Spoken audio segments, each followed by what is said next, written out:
کہ آج میں دیکھتا ہوں بہت جگہ جو ممبر پر بیٹھ کر علماء اکرام جو بیان کرتے ہیں، جبکہ عوام کو معلوم نہیں ہے کہ کیا فرقہ واریت ہے اور کیا اس کے اندر یہ غلط ہے صحیح ہے، پھر بھی آج کل کے بہت سارے علماء جو ہے ممبر پر بیٹھ کر جو ہے تفرقہ بازی اپنے مکتبہ فکر کے جو ہے باتیں کرتے ہیں. کیا یہ کرنا صحیح ہے؟ عوام کے اندر یہ اختلاف کو لانا درست ہے؟ ایسا کرنا کیا ممبر صرف اسی کے واسطے ہے؟ دیکھیے، آقا کونین علیہ الصلوۃ والسلام نے ارشاد فرمایا میری امت کا اختلاف رحمت ہے. جی بے شک. جب تک وہ اختلاف اہل علم میں ہوتا ہے تو رحمت ہی ہوتا ہے. ابھی ایک جو مثال میں نے آپ کو دی، جی امام شافعی اور امام اختلاف ہے، کوئی بڑا ایشو نہیں ہے. تو جو اختلافات جب تک علماء کے بیچ رہتا ہے تب تک وہ اختلاف ہوتا ہے.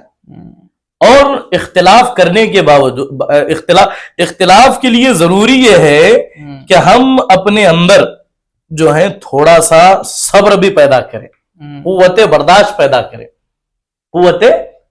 پیدا کریں.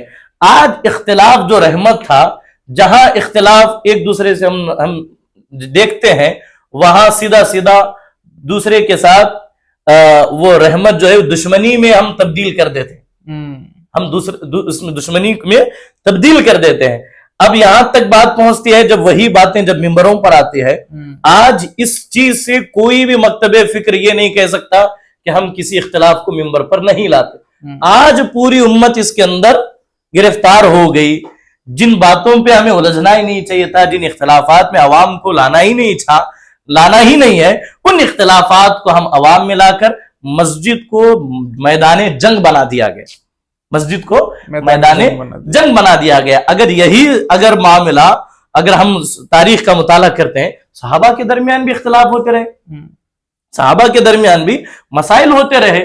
چونکہ صحابہ میں کچھ فقہاء تھے، کچھ مفتیان کرام تھے، کچھ حفاظ تھے، کچھ علماء، ان کے درمیان بھی وہ ان کے علمی جو ہے صلاحیتوں کے بیس پر ان کا ایک منصب تھا.